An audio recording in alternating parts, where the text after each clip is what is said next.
అటువంటి నీళ్లు తాగవలసిన అవసరం రాకూడదు అంటే ధర్మోదకాల రోజున మిత్రులైన వాళ్ళని కూడా ఇమ్మంటారు. ఎవడో పరమధర్మాత్ముడు ఉంటాడు, భక్తుడు ఉంటాడు, ఆయన వెళ్ళి విడిచిపెట్టాడు అనుకోండి, అవి అక్షయం అవుతాయి, ఆ నీళ్లు తాగి వెళ్ళిపోతాడు. అందుకని ఉదకం ఎంతో అవసరం.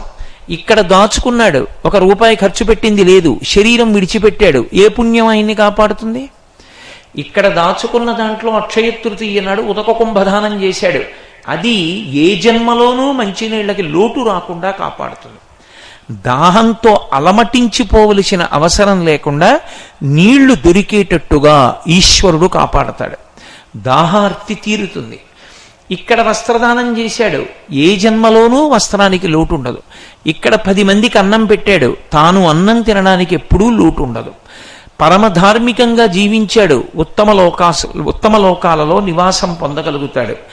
ఇక్కడ ఉన్నది దాచుకున్నది తన వెంట రాదు, తాను ఖర్చు పెట్టినది ప్రవాహం వెళ్ళింది ఏదుందో, ప్రవహించినది ఏది ఉందో అది తన ఉద్ధరణకి పనికొస్తుంది.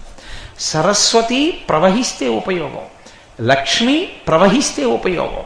అంతేకాని లక్ష్మి ఒక చోట ఉండిపోకూడదు. అలాగే శక్తి